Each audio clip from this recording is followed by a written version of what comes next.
Hi, and welcome back. And hopefully by now you've had a chance to read through this little mini case study, as we could call it, on the Democratic Republic of Congo, or at least one part of it, and tying together numerous parts of the world.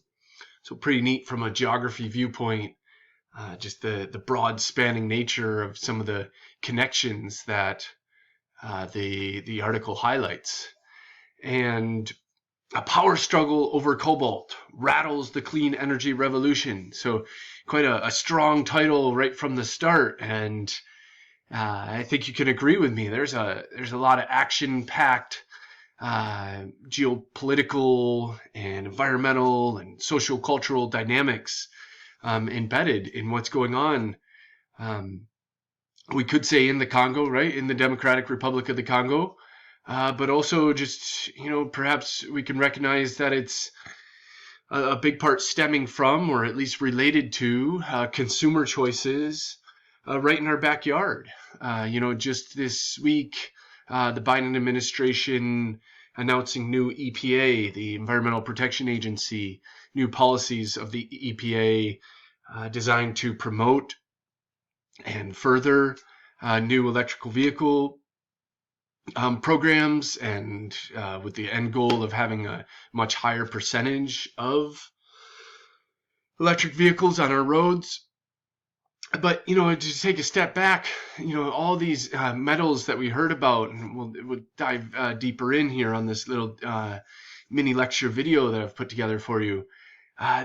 Besides being in electrical vehicles, e-bikes, e-scooters, right? They're all buzzing around urban streets these days. They're also in these electronics that, to one degree or another, we're almost completely relying upon in this day and age. At the very least, to take a online college geography course or mathematics course online, for that matter. So, I catch myself being like, oh, well, here's another pitfall of this huge push towards electrical vehicles, which have a lot of benefits, of course, for the environment and therefore for people, right? A lot less point source pollution and non-point source pollution.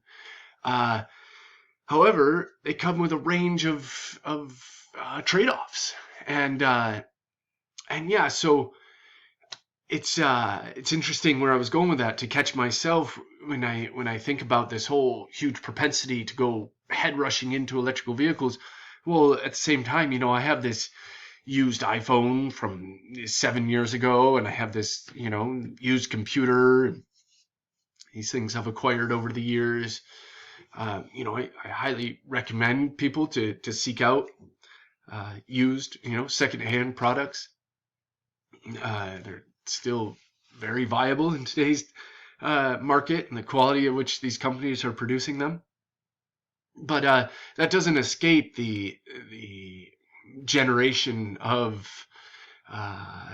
new metals, especially, that need to go into these products. So, yeah, a little bit of an introduction there in terms of trying to set the scope large for us, just in case. I know the article doesn't emphasize computers a lot. Computers, cell phones, makes mention of it, but just, if you're someone who read the article and thinks like, oh, this is just all about the electric car buyers, then just to preface that a little bit for us.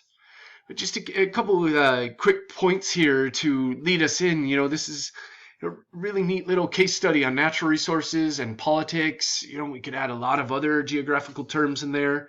In Kinsanfu, the Democratic Republic of Congo.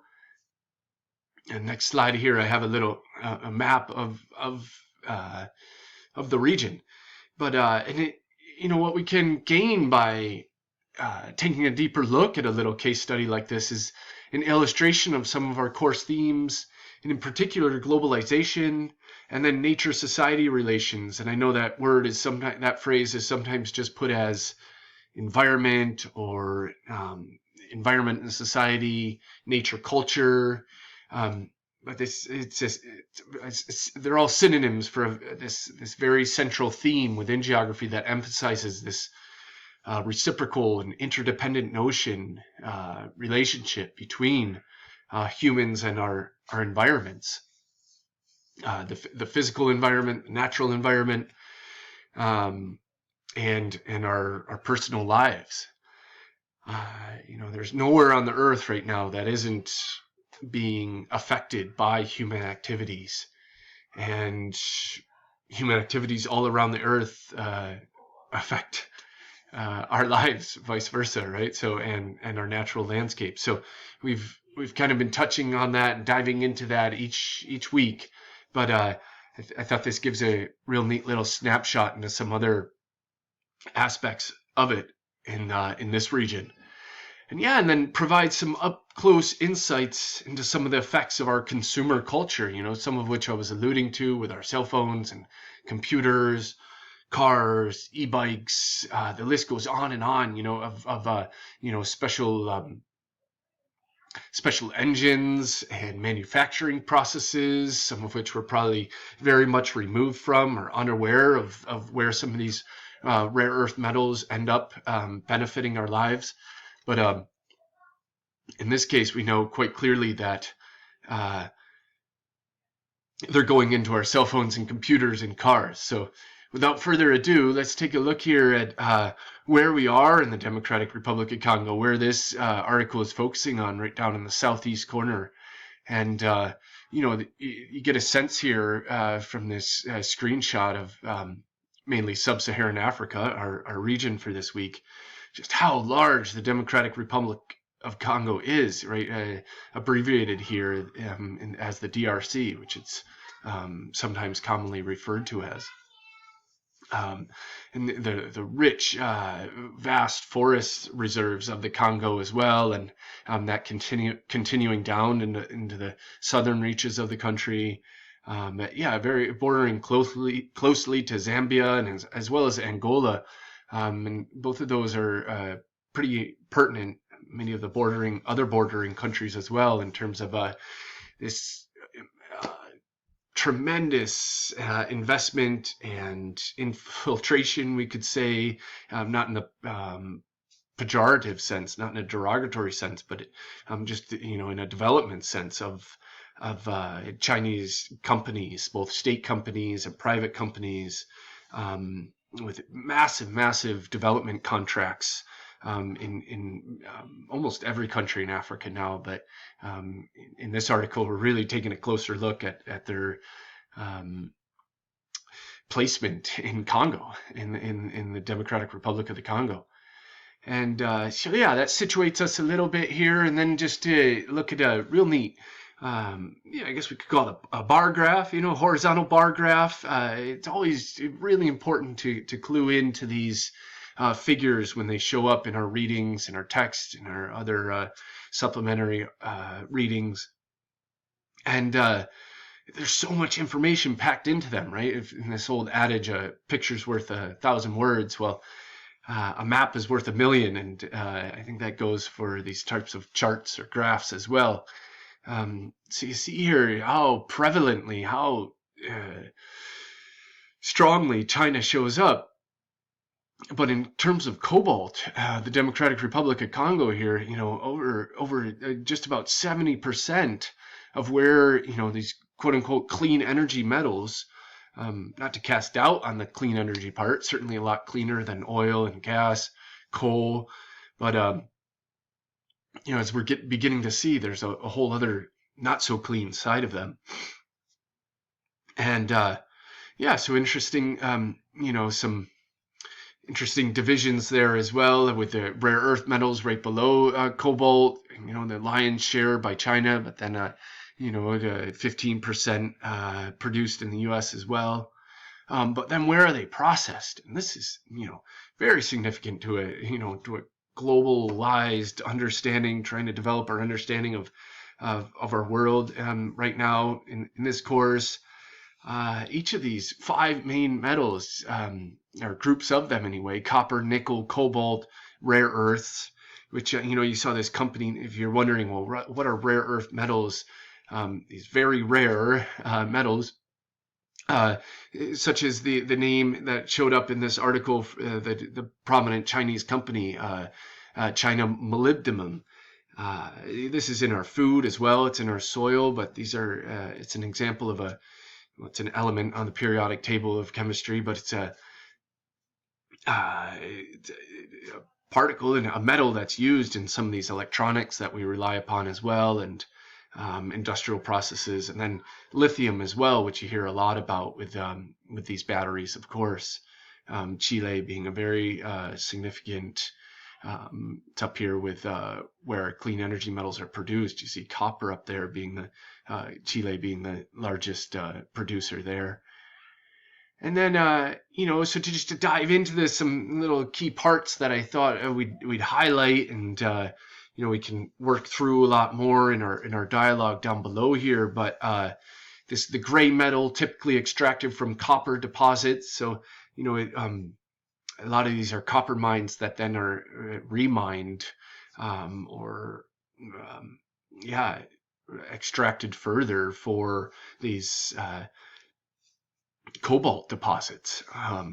And they're talking about cobalt here, this gray metal. It has historically been of secondary interest to miners, but demand, and I thought this was a key part, so I italicized it, is set to explode worldwide because it is used in electric car batteries. And it seems like week after week, or at least month after month, we keep seeing very prominent headlines in the news about the uptick of electric cars just growing more and more popular, costs coming down, government policies further encouraging their use, and not just in the U.S., really in many countries worldwide, including China, right, and India, these enormous markets. So helping them run longer without a charge. So that's this critical part of the transition into more electric vehicles, is how to get the charge to last longer. The vehicles can go further.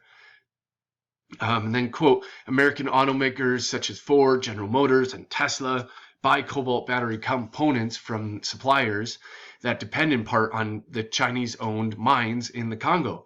A Tesla longer-range vehicle requires about 10 pounds of cobalt, more than 400 times the amount in a cell phone. So it's a good little quote there for putting into perspective the some of the raw amounts of this that are required.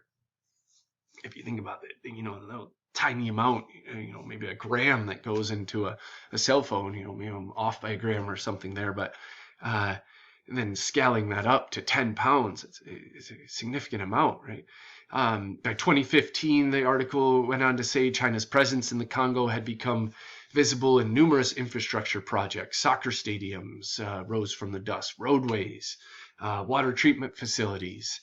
And a lot of this we could, see as just bribing their way in, but a lot of this is just taken, not to put forward anything other than humility here, but it's taken right from the American playbook on these both the American government's infiltrations into Africa and other developing areas of the world, but